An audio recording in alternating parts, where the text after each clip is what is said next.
نحمده ونصلي ونسلم على رسوله الكريم أما بعد فأعوذ بالله من الشيطان الرجيم بسم الله الرحمن الرحيم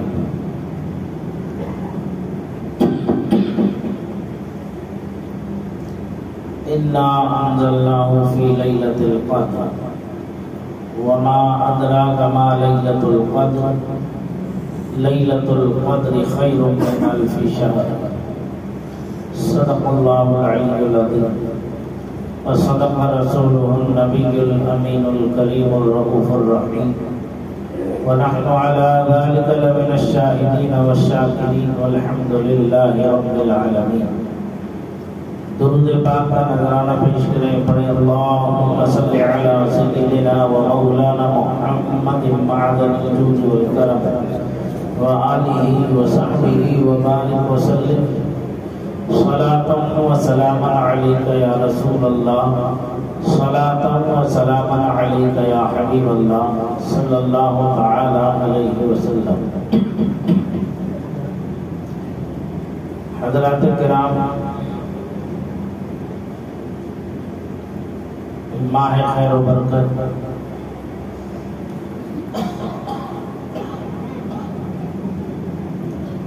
رمضان المبارک بہت تیزی کے ساتھ ہم سے رخصت ہو رہا ہے.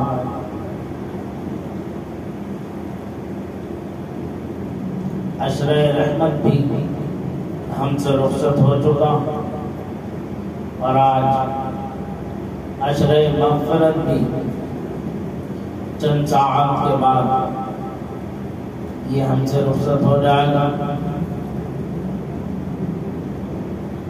اس کے بعد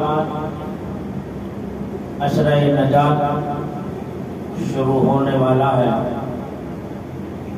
وقت اپنی منزل کی طرف بہت تیزی کے ساتھ رواں دواں ہے.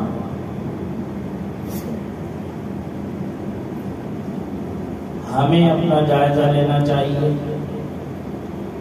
ہمارے دل میں احساس پیدا ہونا چاہیے، کیونکہ زندگی جو ہے وہ حساس قوموں کا وتیرہ ہے.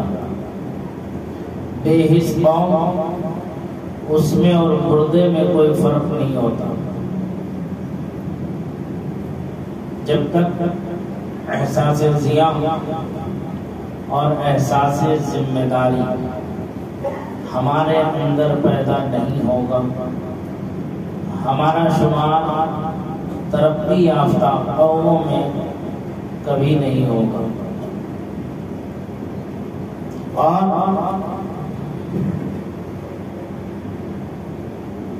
جس کا تعلق اپنے ماضی سے، گزرے ہوئے زمانے سے رشتہ مضبوط ہوتا ہے، اور جو قوم گزرے ہوئے زمانے سے سبق حاصل کر کے اپنے مستقبل کی راہوں کو طے کرتی ہے، وہی قوم کامیابی کی منزل کو چومتی ہے. اس کے قدم کامیابی کی منزلوں کو چوم لیتے ہیں. اور جس کا تعلق ماضی سے ختم ہو گیا،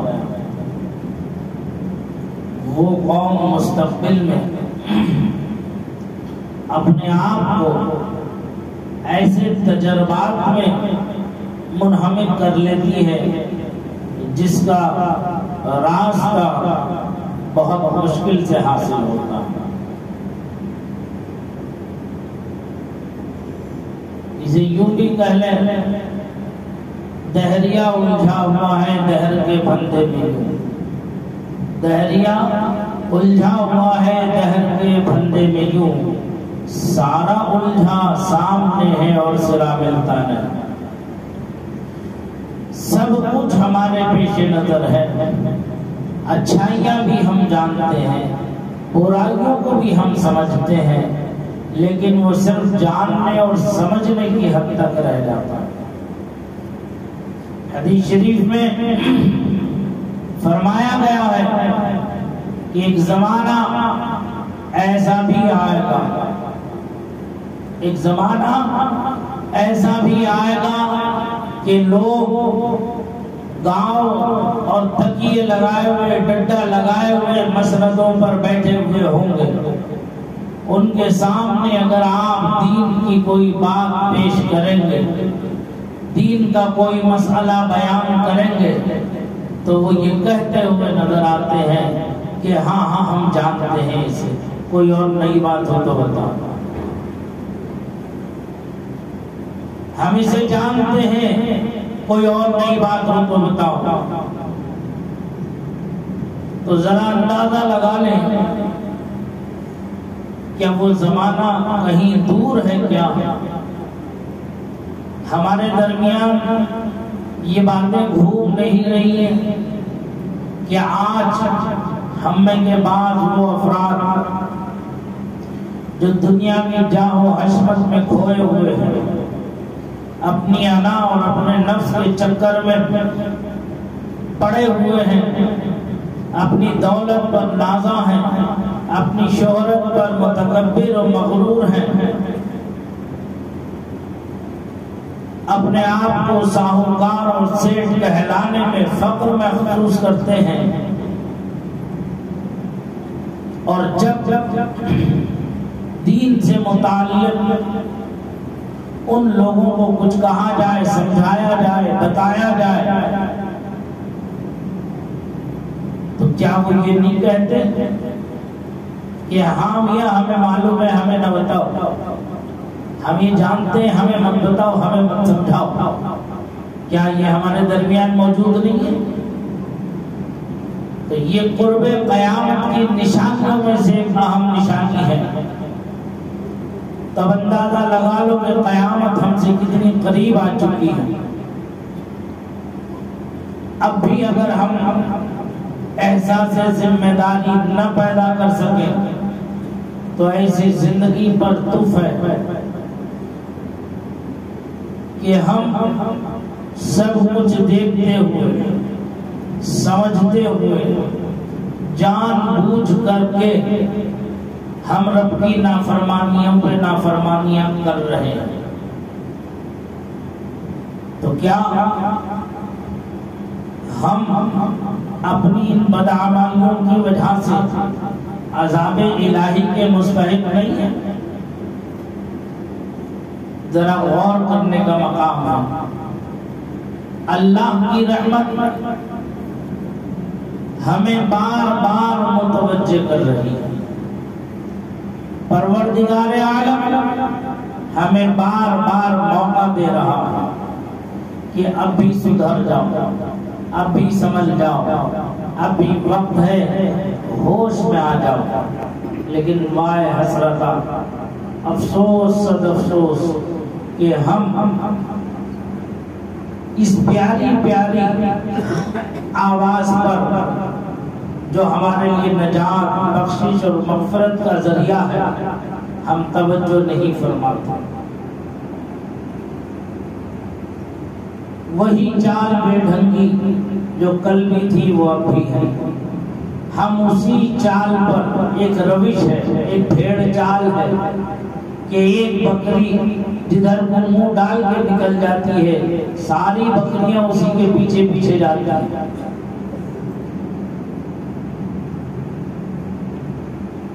رمضان المبارک جیسا عظمتوں والا، برکتوں والا، رحمتوں والا مہینہ اللہ نے ہمیں عطا کیا، اور اس میں اپنے بندوں پر بے حد و حساب نعمتوں کی بارشیں فرمائی اس نے، اور فرما رہا ہے. لیکن اپنا اپنا نصیبہ ہے، اپنا اپنا مقدر ہے کہ کوئی متوجہ ہو رہا ہے، کوئی جو ہے اپنی کاہلی اور سستی کی وجہ سے اس کی طرف توجہ نہ کر کے اپنا ہی خسارہ، اپنا ہی نقصان کر رہا ہے.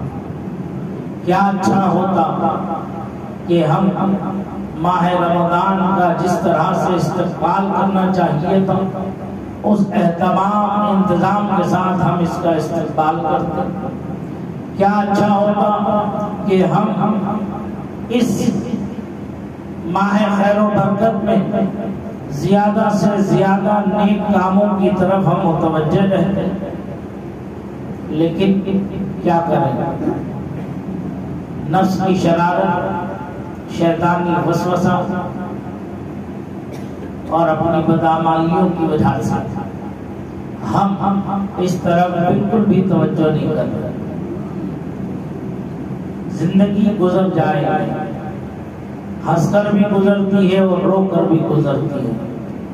سب کو ایک دن جانا ہے، سب کو ایک دن بارگاہ الہی میں حاضر ہونا ہے، اپنے کیے کی سزا پانا ہے اور اپنے کیے کی جزا پانا ہے. اب بھی وقت ہے کہ 2 عشرہ ہم سے رخصت ہو گئے. عشرہ رحمت بھی ہم سے رخصت ہو گیا اور عشرہ مغفرت چند ساعات میں وہ ہم سے رخصت ہو جائے گا، یعنی افطار کے وقت تک یہ ہم سے رخصت ہو جائے گا. اس کے بعد عشرہ نجات شروع ہوگا بعد مغرب، یعنی جیسے آپ افطار کر لیں گے، افطار کے اذان کے وقت عشرہ نجات ہمارا شروع ہو جائے گا. ام المؤمنین عائشہ صدیقہ عفیفہ رضی اللہ تبارک و تعالی عنہا فرماتی ہیں کہ سرور کائنات نور مجسم صلی اللہ تبارک و تعالی علیہ وسلم جب عشرہ نجات شروع ہوتا تو ساری مصروفیات کو چھوڑ کر مسجد کی طرف مشغول ہو جاتے اور 10 دن مکمل مسجد میں جلوہ بار ہوتے اور اس کی تام راتوں میں کثرت سے عبادت فرماتے تھے، کثرت سے عبادت فرماتے. شب بیداری کرتے، اپنے رب کو راضی کرتے، جبکہ ان کے رب نے ان سے وعدہ کیا وَلَسَوْفَ يُعْطِيكَ رَبُّكَ فَتَرْضَىٰ. اعلیٰ حضرت فرماتے ہیں 2 عالم چاہتا ہے رضائے خدا، 2 عالم چاہتا ہے رضائے خدا، خدا چاہتا ہے رضائے محمد صلی اللہ تعالی علیہ وسلم. تو رب نے تو یہ فرمایا کہ اے میرے حبیب، اے میرے پیارے، ہم قریب آپ کو اتنا دیں گے، اتنا دیں گے، اتنا دیں گے کہ آپ راضی ہو جاؤ گا. سرکار فرماتے اذا لا ارضا، میں اس وقت تک راضی ہی نہیں ہوں گا جب تک کہ میرا ایک امتی بھی جہنم کے اندر ہو، جب تک میں اسے اس سے نجات نکال نہ لوں باہر، جب تک میں اسے جہنم سے نجات نہ دلوا دوں، میں اپنی رضا کا اعلان کروں گا ہی نہیں. آقا فرماتے ہیں قیامت کے دن جب ساری کائنات فنا ہو جائے گی، تباہ و برباد ہو جائے گی، کوئی کسی کا پرسان حال نہ ہوگا، جب میدان حشر قائم ہوگا، سب نفسی نفسی کے عالم میں ہوں گے، تو میں اپنے رب کے حضور ایک ایسا سجدہ کروں گا، میں اپنے رب کے حضور ایک ایسا سجدہ کروں گا کہ نہ میں نے اس سے پہلے کبھی ایسا سجدہ کیا ہے اور نہ ہی میں اس کے بعد کبھی ایسا سجدہ کروں گا.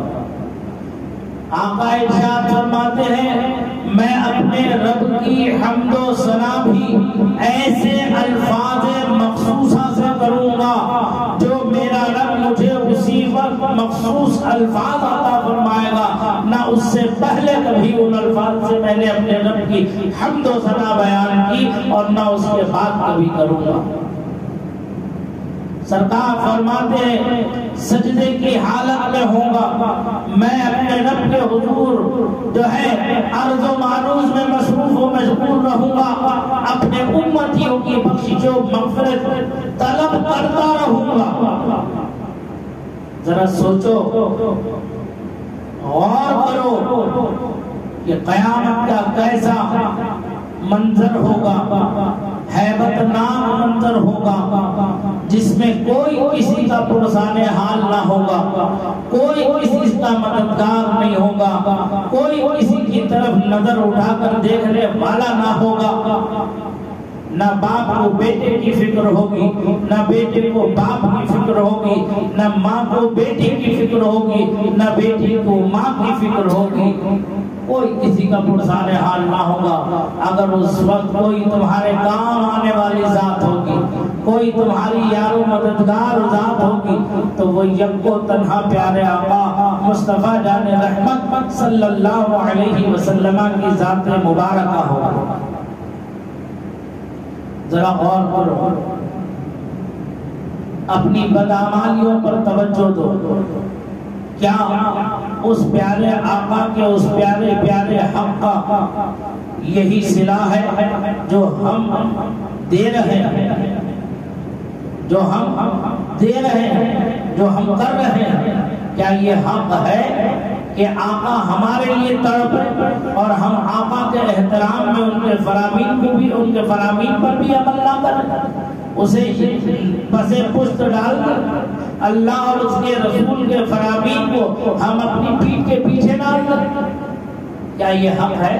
یہ حق بندگی ہے؟ سوچو، غور کرو۔ اللہ مجھے بھی عمل کی توفیق عطا فرمائے اور آپ تمام کو جملہ امت مصطفیٰ کو عمل کی توفیق عطا فرمائے۔ یہ ہماری ہی بدعمالیوں کی سزا ہے جو آج ہمیں ذلت و خالی کی شکل و صورت میں ہمیں مل رہی ہے۔ ذرا اندازہ لگا لو، جب دنیا میں ذلت و رسوائی کا یہ عالم ہے تو آخرت میں ذلت و رسوائی کا عالم کیا ہوگا؟ وہاں کی ذلت وہ ہمیشہ کی ذلت ہوگی، وہاں کی رسوائی وہ ہمیشہ کی رسوائی ہوگی۔ یہ تو آ جائے گی، کل چلی جائے گی، آفتیں آئیں گی چلی جائیں گی، مصیبتیں آئیں گی چلی جائیں گی، بلائیں آئیں گی چلی جائیں گی، ہمیشہ کی نہیں رہے گی۔ لیکن ہمیشہ کی جو ہے دار آخرت کو ہے۔ جب فیصلہ ہو جائے گا، جنتی جنت میں ہوں گے اور جہنمی جہنم میں ہوں گے، تو اس وقت ایک ندا کرنے والا ندا کرے گا، ندا کر کے جب وہ ندا کرے گا تو جنتی جو ہے وہ ڈرتے ڈرتے باہر کی طرف کو جھانکیں گے اور جہنمی خوشی خوشی سے باہر کی طرف کو جھانکیں گے۔ شاید کہ ہماری نجات کا معاملہ ہوگا، شاید کہ ہم پر رحم و کرم کا معاملہ ہوگا۔ تو جو ہے حضرت عزرائیل علیہ السلام کو دیکھا جائے گا کہ ان کے ہاتھ، ان کے پاس ایک دمبے کی شکل میں ایک چیز ہوگی جسے موت کہا جاتا ہے۔ کیا کہا جاتا ہے؟ جسے موت کہا جاتا ہے۔ وہ اللہ کے حکم سے اسے ذبح کر دیں گے۔ جب اسے ذبح کر دیں گے اور ذبح کرنے کے بعد پکار کر کے اعلانیہ کہا جائے گا، اے جنتیوں سنو، تمہیں خوشخبری ہو، مبارکبادی ہو کہ اب موت نہیں آنا ہے، موت کو بھی موت آ گئی، اب موت نہیں آنا ہے۔ جنتی ہمیشہ جنت میں رہیں گے، خالدین فیہا ابدا، جنتی ہمیشہ جنت میں رہیں گے۔ اور ادھر پکار کر کے کہا جائے گا، اے جہنمیوں وائے ہو تم پر، افسوس ہو تم پر کہ تم نے اپنی بدعمالیوں کی سزا کی تکمیل کر لی، لہذا اب موت نہیں آنا ہے، اب موت کا وہ بھی موت آ چکی ہے، اب جہنم ہی تمہارا ہمیشہ کا ٹھکانہ ہے، اب اسی میں ہمیشہ عذاب میں مبتلا رہو، یہی تمہارے رب کا فیصلہ ہے۔ ان سے بھی کہا جائے گا خالدین فیہا ابدا، اب تمہارے لیے بھی جہنم ہمیشہ کا ٹھکانہ ہو گیا، اب اسی میں رہو، اسی میں سڑو، اسی میں مرو، اسی میں عذاب پر عذاب چکتے جاؤ۔ اللہ معمولی جو عذاب ہے جہنم کا، جو حدیث شریف میں فرمایا گیا ہے، جو جہنمی جہنم میں جائے گا اس کے لیے جو معمولی سا عذاب ہے وہ یہ ہے کہ 70,000 بچھو ہوں گے۔ یہ بچھو نہیں جو یہاں نظر آ رہے ہیں، ہاں جہنم کا بچھو ہوگا، 70,000 بچھو ہوں گے اور ہر بچھو کے 70,000 ڈنک ہوں گے اور ہر ڈنک پر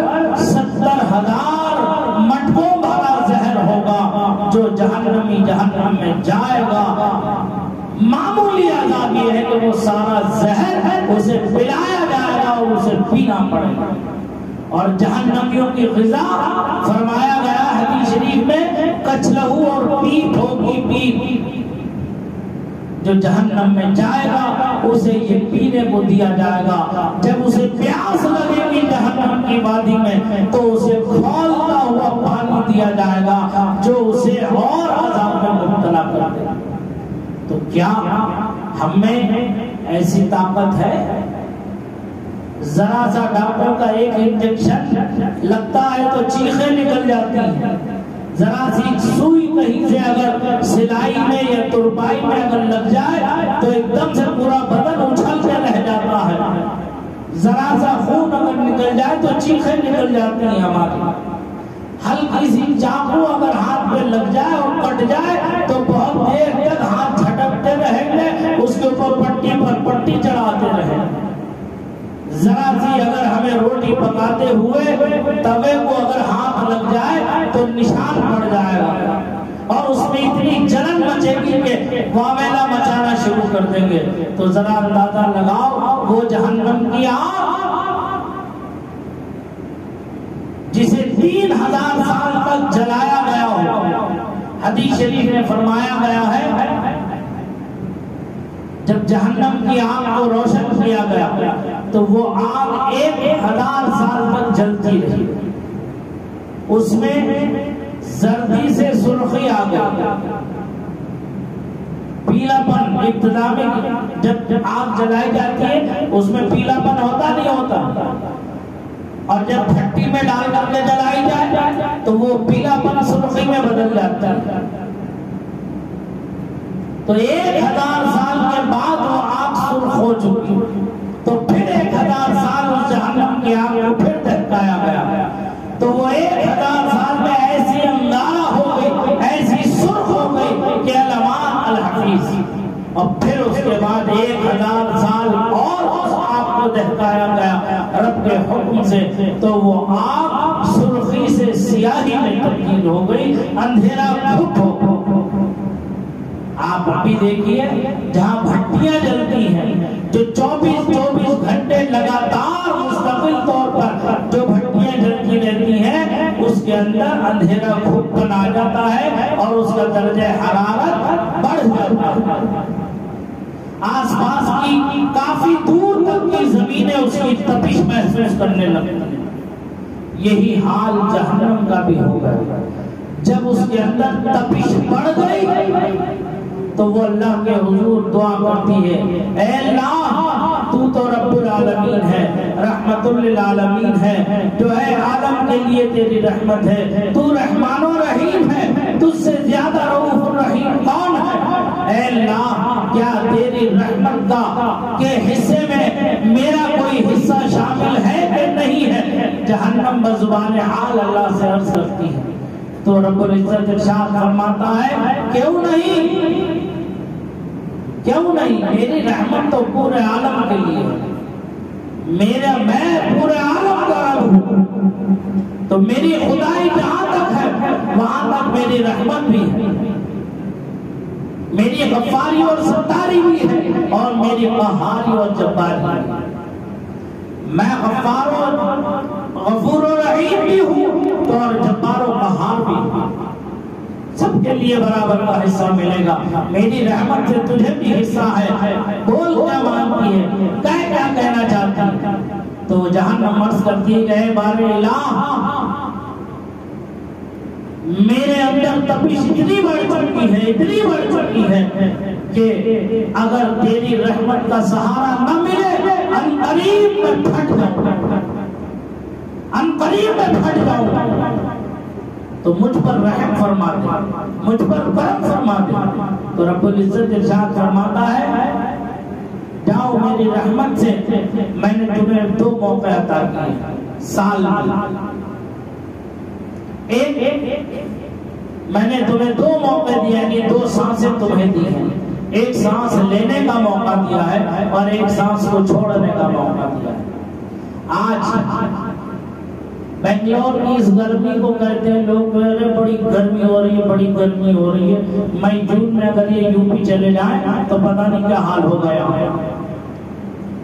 جب میں رامپور گیا تھا 96 میں تو ایسی حالت تھی وہاں کی، علمان الحفیظ کی ایسی لویں چلتی تھی کہ ہمارے استاد محترم کی اہلیہ محترمہ یعنی ہماری والدہ ماجدہ جنہیں ہم امی کہتے تھے، وہ ہماری جیب میں پیاز کی ایک گٹھری رکھ کے بھیجا کرتی تھی مدرسے پڑھانے کے لیے کہ بچہ ہے پیاز کی گٹھری رکھ لے، لو نہیں لگے گی تجھے.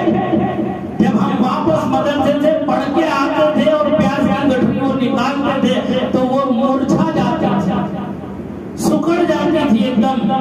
ہم نے پوچھا تھا کہ یہ ایسا کیوں ہے؟ کہا یہ جو گرمی ہے نا، جو لو ہے، یہ لو کا اثر پیاز نے اپنے اوپر لے لیا، تم تک آنے نہیں دیا. یہ حکمتیں ہیں بزرگوں کی، ہر بات میں کچھ نہ کچھ حکمت ہوتی ہے. اگر ایسی لویں اگر یہاں چلنے لگے تو لوگ ایسیوں سے باہر نہیں نکلیں گے. یہاں پر کاروبار سب بند کر کے بیٹھ جائیں گے، یہ حال ہو جائے گا. سمجھ میں آنی بات؟ تو ذرا اندازہ لگاؤ یہ تپش کیوں ہے، یہ گرمی کیوں ہے. ہر علاقے کے اعتبار سے اللہ تعالیٰ نے گرمی سردی کا حساب بنایا. یہاں کا ماحول الگ ہے، یہاں کا واتاورن، یہاں کا کلائمیٹ الگ انداز کا ہے. یو پی، بہار، بنگال کا الگ انداز کا ہے، پنجاب کا الگ انداز کا ہے، اور دلی کا تو الگ ہی انداز ہے. آپ کنیا کماری چلے جاؤ، شملہ چلے جاؤ، کشمیر چلے جاؤ، وہاں کا الگ انداز. یہ سب رب کی رحمت ہے.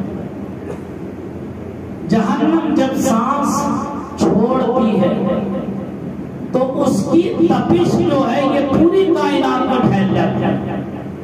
اس تپش کا یہ اثر ہے گرمی جو ہمیں محسوس ہوتی. اور جہنم نہیں معلوم کہاں پر، ہزاروں سال کی دوری پر، مسافت پر ہے ابھی ہمیں. تو اس کی تپش کا یہ عالم ہے. اور جب وہ سانس لیتی ہے تو پوری دنیا میں ٹھنڈک کا ایسا عالم ہوتا ہے، یعنی گرمی میں جتنے کپڑے اتر جاتے ہیں سردی میں اس سے زیادہ اوپر کو چڑھ جاتے ہیں. تو یہ جہنم کی سانس لینے کا اثر ہے. تو ذرا یاد کرو میرے پیارے، جو جہنم کے اندر ہوں گے ان کا کیا حال ہوگا. کیسی تپش ہوگی، کیسی اس کے اندر زخم پہنچتی ہوگی، کتنی تکلیفات کا سامنا کرنا ہوگا. تو یاد رکھو وقت گزر رہا ہے، زندگیاں گزر جائیں گی، لیکن آخرت کی زندگی ہمیشہ کی زندگی ہے. اس کی تیاری میں کوتاہی نہ کرو، اس کی تیاری میں کوتاہی نہ کرو. اپنی بدعمالیوں کی وجہ سے اپنے رب کی ناراضگی کو اور مت کھول لو. رب کو راضی کرنے کی کوشش کرو. رب راضی، سارا جہان آپ کا ہے.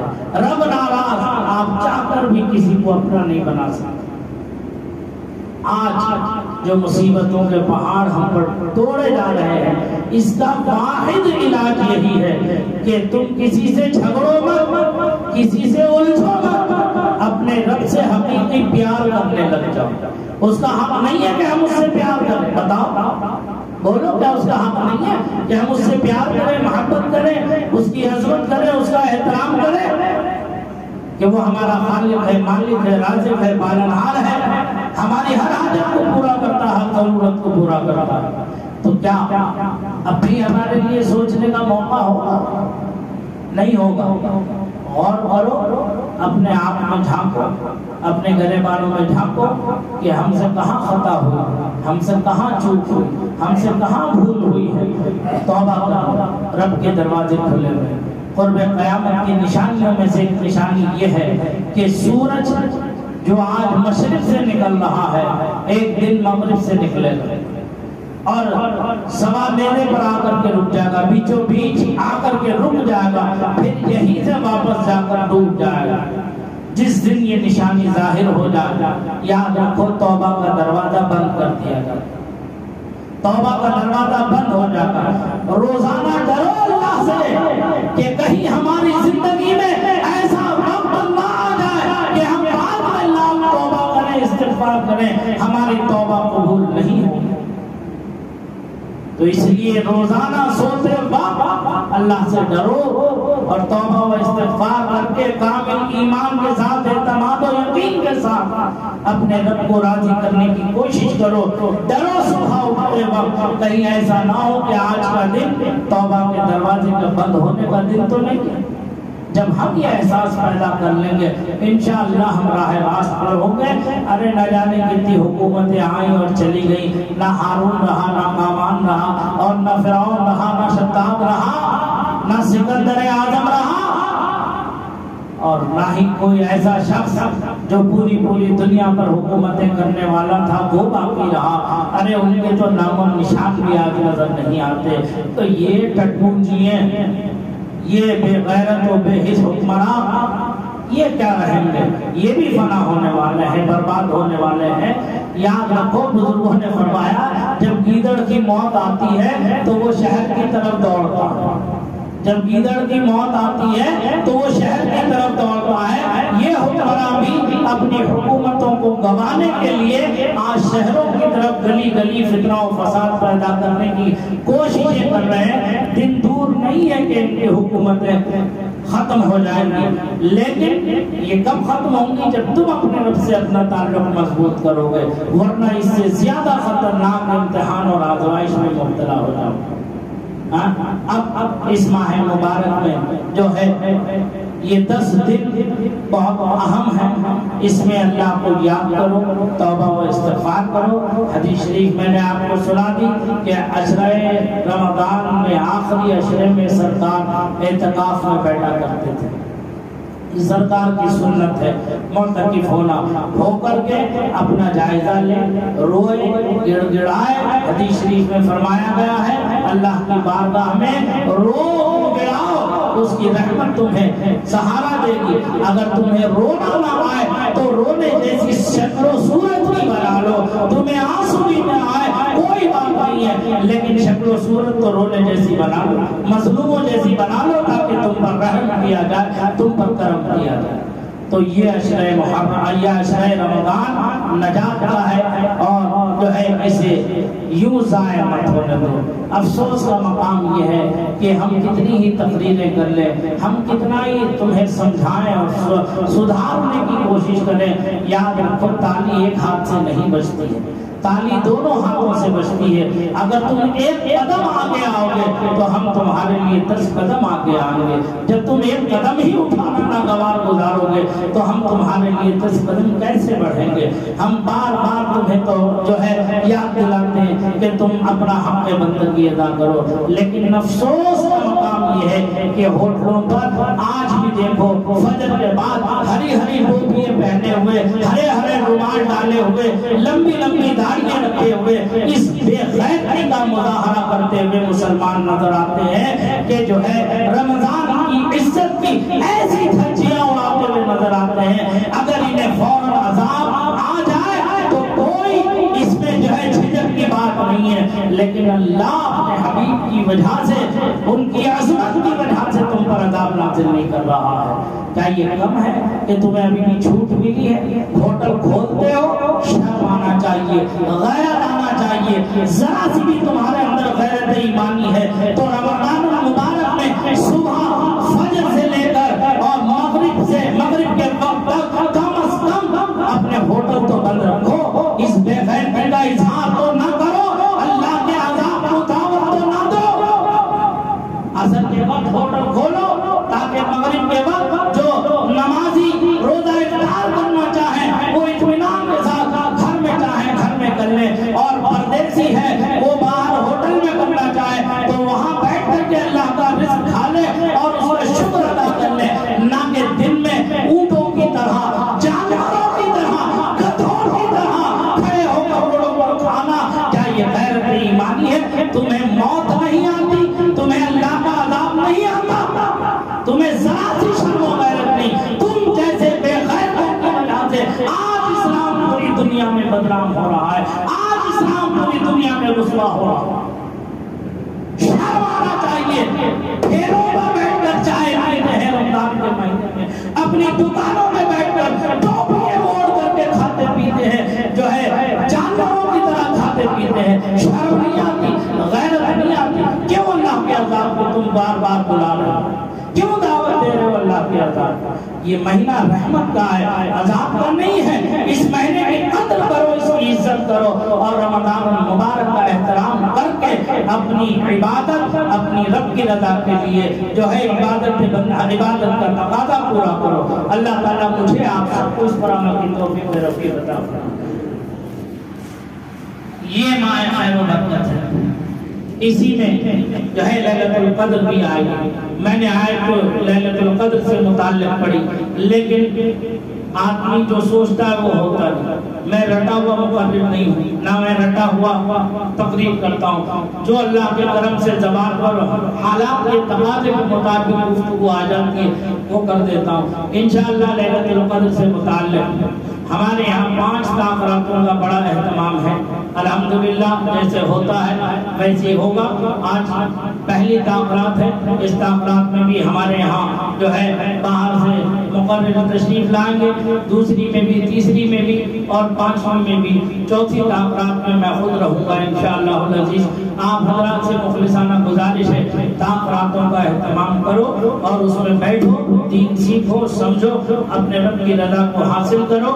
اور جو ہے اعتکاف میں بیٹھنے والے جو ہے وہ آج مغرب سے پہلے جہاں جہاں انہوں نے ارادہ کیا ہے اعتکاف میں بیٹھنے کا، وہ اعتکاف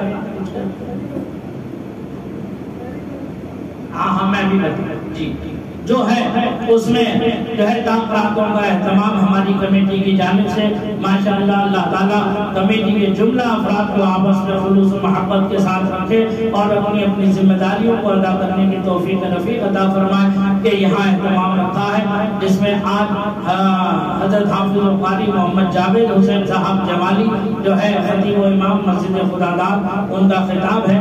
آپ حضرات اس میں شامل رہیں۔ 11 بجے سے 1 بجے تک کا تقریباً پروگرام ہے، اس میں ضرور شرکت فرمائیں۔ اس کے ساتھ ساتھ میں 2 باتیں اور عرض کروں گا۔ یہاں یہ مسجد اللہ کا گھر ہے، ہمارا پہلا حق ہے کہ ہم اس مسجد کی خدمت ادا کریں، اس مسجد کی تعمیر و توسیع و ترقی میں ہم بڑھ چڑھ کر کے حصہ لیں۔ دیکھیے آپ حضرات دیکھ رہے ہیں مسجد کے باہر جو ہے پنڈال لگا ہوا ہے اور ایک پنڈال تو 2 ہو گیا، 2 سے 3 ہو گئے، اب اس سے آگے بڑھنے کو جا رہا ہے۔ یہ میں اپنے رب کا شکر ادا کرتا ہوں کہ مسجد غوث اعظم سے لوگوں کے دل جڑے ہوئے ہیں، ان کی روح جڑی ہوئی ہے، اس سے سب محبت کرتے ہیں، اس لیے دور و دراز سے آتے ہیں نماز جمعہ ادا کرنے کے لیے، اور 5 وقتہ کے لیے بھی دور و دراز سے لوگ آتے ہیں۔ اللہ تعالیٰ ان سب کے آنے کو قبول فرما لے۔ اس لیے ہماری کمیٹی نے یہ طے کیا ہے کہ ہم برابر کی جو جگہ ہے اسے دینا ہے، لیکن ابھی تک ہم اس ٹارگٹ کو نہیں پہنچ پائے۔ اس لیے میری مخلصانہ معتبرانہ گزارش ہے کہ میرے پیاروں یہ اللہ کا گھر ہے، اس کی خدمت ہمارے لیے لازم و ضروری ہے۔ اس پر خود سے خوب توجہ کرو، خود بھی دل کھول کر کے اس کی امداد کرو، اس کا تعاون کرو۔ اپنے دوست و احباب سے جہاں بھی آپ کو احساس ہو کہ ہماری کہنے سے وہ شخص یہاں توجہ کر سکتا ہے تو اس تک اپنا پیغام پہنچاؤ۔ وہاں تک ہماری کمیٹی کے افراد کو لے کر کے جانا پڑے تو ان میں سے جسے چاہے اسے لے کر کے جاؤ، اور انشاءاللہ العزیز اگر آپ نے ذرا سی کوشش کر لی اس ماہ خیر و برکت میں تو انشاءاللہ وہ دن دور نہیں ہوگا کہ جس میں ہم بقرعید کی نماز ہی صحیح ہم اس جگہ کے اندر ادا کر لیں گے۔ یہ میری نظر میں سب سے پہلا کام ہے مسجد کی خدمت۔ اس کے ساتھ ساتھ جو ہے ایک گزارش میں اور کروں گا، وہ میں نے کمیٹی کی اجازت سے کر رہا ہوں کہ میرا مادر علمی الجامعہ الاسلامیہ رامپور، جہاں میرے اندر جتنی اچھائیاں اور خوبیاں آپ دیکھ رہے ہیں یہ سب کا سب صدقہ ہے، فیضان ہے استاد گرامی کا اور مادر علمی کی تربیت کا اثر، اور جتنی برائیاں خامیاں آپ دیکھ رہے ہیں یہ سب میری بدعمالیاں ہیں۔ میری بدعمالیوں پر نہ کرنا، جو درس میں نے قرآن و حدیث کی روشنی میں آپ کو دیا اس کا حق اور اس کا تقاضا ہے کہ میں اپنے مادر علمی کا خیال رکھوں، تو آپ بھی اس مادر علمی کا خیال رکھیں۔ اس وقت جمعے کا جو بھی چندہ ہوگا وہ سب کا سب مسجد کے لیے ہوگا، مسجد کے لیے بھرپور تعاون کریں، اور انشاءاللہ بعد نماز مغرب جو ہے میرے مادر علم کے لیے میں چندے کا اعلان کروں گا. آپ حضرات سے گزارش ہے کہ اس میں جو بھی آپ سے بن سکے اس کا حق ادا کیجیے. اللہ تعالیٰ مجھے آپ سب کو اس پر عمل کی توفیق عطا فرمائے. یہاں آج بعد نماز مغرب ہمارے محلے کے نوجوانوں کی طرف سے افطار کا انتظام بھی رکھا گیا ہے. روزہ یہاں افطار کریں اور افطار کا انتظام بھی یہاں بھرپور طریقے سے رکھا گیا ہے. اور ہر تاقرات میں سحری کا بھی ہمارے یہاں انتظام ہے معقول. آپ حضرات اطمینان سے تشریف لائیں, پروگرام میں شرکت فرمائیں اور سحری کا بھی جو ہے اہتمام رہے گا, آپ اسے بھی حاصل کریں. اللہ تعالیٰ میرے کہنے سننے میں کوئی لفظ ایمان کی غلطی ہو اسے معاف فرمائے. آمین. وآخر دعوانا استغفر اللہ ربی من کل ذنب واتوب الیہ. وآخر دعوانا الحمدللہ رب العالمین. السلام علیکم.